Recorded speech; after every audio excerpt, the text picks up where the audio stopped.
Pemirsa Sekolah Rakyat Banyuwangi yang saya hormati, kembali lagi bersama saya Desnin dalam program Desah Kerakyatan dari rakyat untuk mencerdaskan rakyat. Hari ini kembali lagi bersama saya dan saya kedatangan tamu sangat istimewa. Beliau adalah salah satu pemerhati sosial dan politik di Banyuwangi yang merupakan juga senior saya mestinya karena beliau lebih tua dari saya. Bercanda ya. Perkenalkan, beliau adalah Bapak Amir Khan. Salam untuk pemirsa Sekolah Rakyat, Bang. Ya, salam semuanya. Nama saya Amir Maruf Khan, asli Banyuwangi. Asli Banyuwangi, putra daerah asli ya? Putra daerah asli. Kenapa nggak nyalon bupati aja? Kan bagus kalau calon kepala daerah kita berasal dari putra asli daerah, lahir di Banyuwangi, tinggal di Banyuwangi, dan mendedikasikan hidupnya di Banyuwangi, harusnya gitu. Tidak seperti kepala daerah kita yang sekarang tidak asli di Banyuwangi, gitu ya Bang ya? Iya. Benar nggak saya ngomongnya? Benar juga, tapi sudah banyak yang mengajukan untuk mencalonkan sebagai Bupati Banyuwangi, dan itu lebih banyak daripada putra-putri dari daerah Kabupaten Banyuwangi. Iya. Akan tetapi justru partai memberikan kepada yang masih tetap. Maksudnya incumbent, petahana. Ya. Ya, seperti kita ketahui hari ini sebanyak 16 partai rekomnya diberikan kepada petahana, yakni itu Fiestiandani, namun beliau berganti wakil dari Bapak Sugirah kepada Bapak mantan Sekda ya, Mujiono, karena sudah mengajukan pengunduran diri ya. Iya, Ya. tapi infonya yang saya ketahui itu masih sekarang ini ya, per hari Ya. ini itu masih aktivitasnya itu sebagai sekda. Oke. Bahkan beberapa hari yang lalu kami juga melihat bahwa masih sekda ini menerima penghargaan setelah pendaftaran.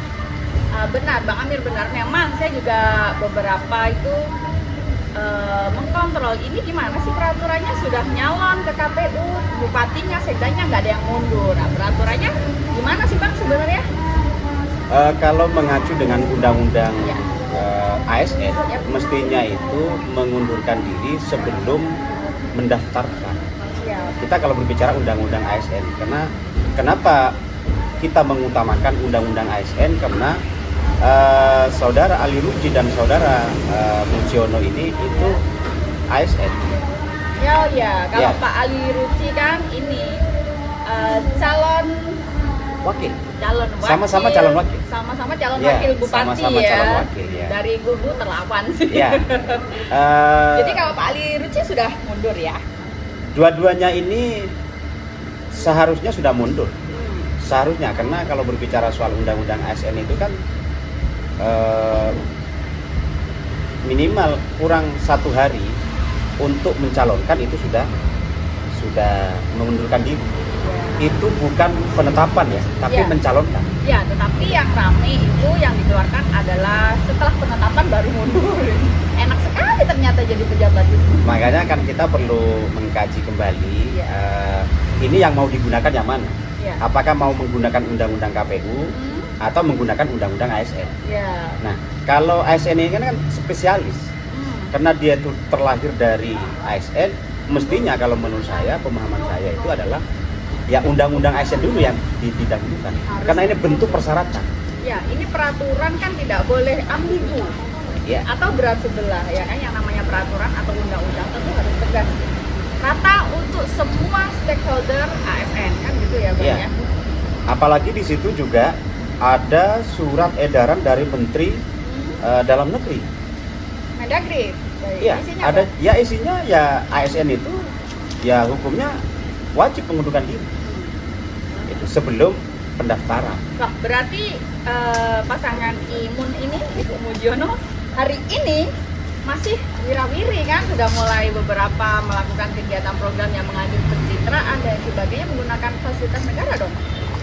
Iya, saya rasa kalau dia masih menggunakan atribut, ya, gelarnya sebagai sekda, ya dia salah satunya mestinya pengawas pemilu ini Banwas mestinya harus mengambil tindakan, Harus tegas ya. harus tegas dalam persoalan ini.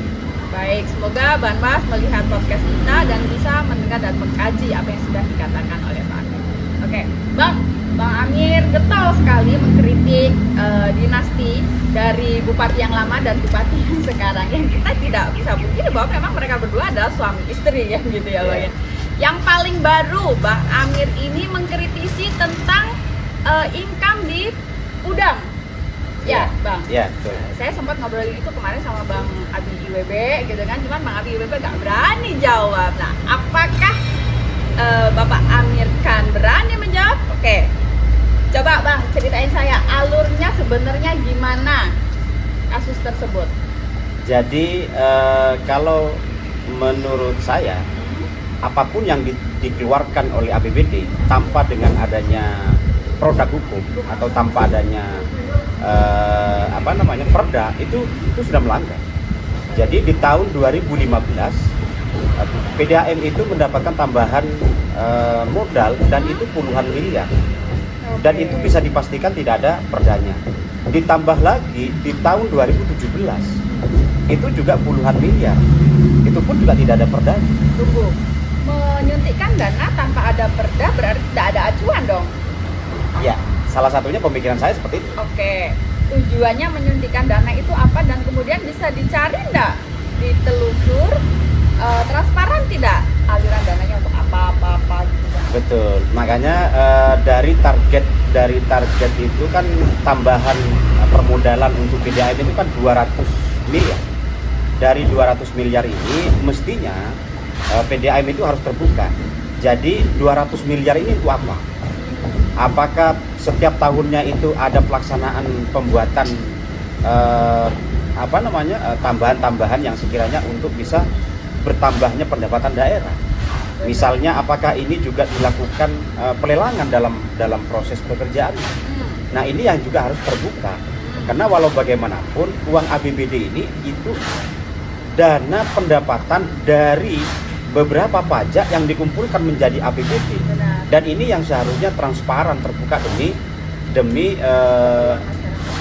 keterbukaan masyarakat. Dan ini yang tidak dilakukan oleh PDAM. Benar, saya lihat itu ya namanya institusi BUMD itu harusnya kalau memang dia ada kegiatan, ada event atau apa saja itu di sosmednya full kegiatannya kan. Nah ini enggak, sepi-sepi aja itu. Iya, makanya di samping itu juga kan ada beberapa masyarakat yang juga memberikan informasi ke saya dalam jangka 3 bulan dia tidak membayar langsung minta diputus. Iya benar. Jadi diputus. Nah, sedangkan pihak daripada PDAM sendiri itu tidak terbuka. Nah, sekarang pemakaiannya berapa? Yang menggunakan PDAM itu berapa? Iya. Nah, terus dalam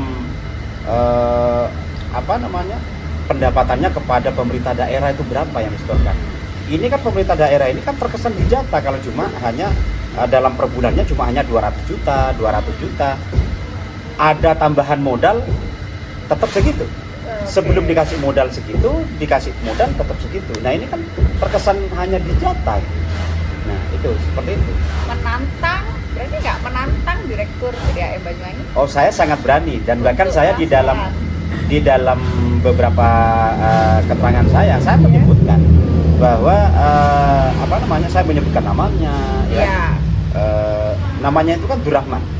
Oh, Pak Durrahman. Ya. Baik, Direktur PDAM yang sekarang ya. Ya. Baik. Pak Durrahman itu dulu ya sangat baik sama saya, sampai sekarang ya baik. Oh ya. Kebetulan dia juga pada waktu pemilihan pemilihan Ipu sama Sukira, dia menjadi bendahara tim pemenangan. Oke, ini bisa dibilang sih. Dibilang gimana ya? KKN ya. Sebagai hasil dari hadiah. Selama ini mungkin masyarakat tidak tahu. Baik. Tapi makanya kenapa saya bilang, karena ini ada bahasanya tadi tantangan untuk menyebutkan nama, saya sebut namanya dan saya sampaikan bahwa Durrahman ini memang awalnya ini sudah ada di PDAM, dia sudah bekerja di PDAM, akan tetapi pada waktu pencalonan Ipu dan Sukira ini menjadi bupati, ya pencalonannya itu bendaharanya Durrahman. Oke. Bendahara pemenangannya ya. Kesimpulannya apa dari runtutan cerita tersebut menurut Bang Amir? Kalau berbicara soal keruntutan kesalahan yang memang harus dibuka kepada masyarakat, ini betul-betul salah. Ini sangat amburadul, makanya kenapa saya bilang. Dan ini bukan cuma hanya yang berbicara soal masalah 200 miliar. Ada lagi pendapatan-pendapatan yang setiap bulannya itu angkanya miliaran itu cuma hanya dijata, terkesan dijata. Nah, inilah kami yang mengetahui yang tidak program juga kali ya. Kurang lebihnya seperti itu. Program. Dan penyetornya itu kodenya Kohir. Ini gimana maksudnya, Bang? Nah, di dalam penyetoran daripada PDAM kepada kas rekening daerah itu menggunakan nama Kohir. Namanya Kohir. Kohir. Harusnya? Ya, kalau sepemahaman kami mestinya kan bendahara PDAM atau apalah kan gitu kan yang berkaitan dengan perusahaan. Tapi kok ini kok justru kok Kohir kan gitu kan. Oke, baik. Ini mulai panas ini pemirsa. Percakapan kita hari semakin sore, tetapi percakapan kita semakin panas. Baik, saya ambil kesimpulan bahwa ada yang tidak benar dengan PDAM, sehingga kita sebagai masyarakat harus sama-sama mengontrol. Mungkin kita bisa ngundang Bapak PDAM nanti ya, someday ya. Harapan saya. Kalau beliau mau. Oke. Kalau yang paling baru gimana Bang? Bang Amri sudah berusaha untuk melaporkan itu kepada pihak yang berwajib? Yang jelas tim kami sudah melaporkan. Kemana? Melaporkan ada yang di Kejaksaan, ada juga yang di KPK. Terus yang di Pudam ini ya, kasus yang di Pudam. Ya, yang kasus di Pudam juga. Oke, terus Bang Amir ini saya melihat sosmednya getol banget, khususnya urusan tambang emas. Ya, coba Bang dijelaskan lebih rinci lagi untuk pemirsa Sekolah Rakyat. Kalau berbicara soal pertambangan emas di Tumpang itu dari awal itu sudah ada siasat, Ya. yang mana mestinya Bupati Banyuwangi itu tidak mempunyai hak untuk menerbitkan izin usaha pertambangan di kawasan hutan lindung. Oke, baik. Nah, dengan mensiasati undang-undang itu, maka Bupati itu memberikan izin usaha pertambangan di kawasan hutan lindung. Nah, yang mana Bupati Anas pada kala itu cuma hanya meminta saham 10%. Untuk Ya kalau untuk kabupaten. Ya bahasanya memang untuk kabupaten kan. Ya. Tapi kembali lagi kita kan percaya dengan fakta. Apa yang didapat oleh kabupaten Ya. setelahnya itu. Kan ada perincian anggaran toh Bang, mestinya income, in dan out gitu. Saya punya datanya. Baik. Saya punya datanya dan itu yang ditandatangani oleh 4 pimpinan DPR. Isinya apa Bang? Saya bawa. Oh, isinya apa Bang? Nanti saya tunjukkan. Jadi berkaitan dengan adanya PDAM,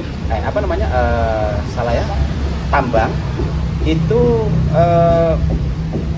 tidak ada pendapatan dari hasil daripada saham itu tadi. Artinya apa yang sudah diberikan tambang tidak masuk ke daerah? Tidak masuk. Oke. Tidak masuk ke daerah. Ada buktinya? Ada buktinya secara tertulis, saya yang ditandatangani langsung oleh 4 pimpinan. Masyarakat Banyuwangi berhak tahu. Saya tunjukkan nanti. Oke, siap. Nanti saya lampirkan di belakang ya, pemirsa Sekolah Rakyat. Sebegitunya gitu loh. Ini bisa dibilang sudah, ini kan masih dugaan ya? Dugaan atau kenyataan nih? Kalau kami ya, itu secara bersurat sudah memberikan masukan dan pendapat kepada Bupati, masukan pendapat kepada DPR, dan itu yang menjadi acuan DPR untuk membalas kepada kami. Bahkan kami juga melakukan beberapa kali bersurat kepada Bupati, dan itu juga menjadi acuan, kami diundang untuk memberikan pemaparan di sana.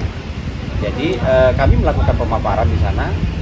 Di sana juga ada Kepala Bapeda Pak Yayan, ada Kepala BPKAD Mas Cayanto, ada Pak Sekda yang di sana, termasuk Pak Sekda, Pak Muji dong? Pak Muji, calon wakil bupati? Iya, betul. Pak Muji. Bakal calon wakil bupati Banyuwangi. Iya, betul.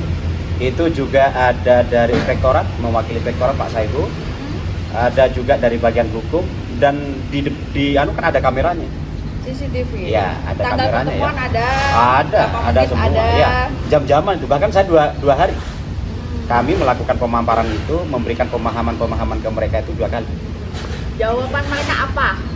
Jawaban mereka setelah mereka itu kami melakukan pemaparan, rata-rata semua mereka itu menyampaikan terima kasih ke saya. Cuma saya tidak mau dibayar terima kasih. Nah itu, Maunya gimana, Bang? maunya saya, apa yang saya lakukan, apa yang saya berikan, ilmu-ilmu saya yang saya berikan berdasarkan peraturan dan perundang-undangan itu dilaksanakan oleh Bupati. Nah, jawaban daripada Sekda kala itu kan ada nutulennya, Mas. Nanti kita laporkan kepada Bupati. Seperti itu. Akan tetapi sampai detik ini itu tidak ada tanggapan, ya. Tidak ada tanggapan, dan ya itu tidak dilaksanakan. Bang Amir mau nggak menerima jika memang itu tidak dilaksanakan sampai kapan? Yang pasti kami tidak mau. Oke. Karena itu adalah hak daripada masyarakat, seluruh masyarakat Indonesia. Kenapa? Karena ini adalah hutan lindung, yang mana hutan lindung itu harus memberikan lahan kompensasi 1:2. Itu jelas diatur di dalam undang-undang, diatur di dalam peraturan pemerintah, dan juga diatur di dalam undang-undang Kementerian Kehutanan. Yang mana kewajiban daripada perusahaan itu harus memberikan lahan kompensasi 1:2. Mestinya Anas kala itu, seandainya Anas tidak melakukan permintaan saham 10%, maka aslinya negara ini tidak dirugikan. Karena Anas lamis, katanya orang Madura itu lamis ya, minta 10% kan itu kan. Akhirnya kita 10% untuk daerah. Untuk daerah, sehingga ada pasal yang disiasati.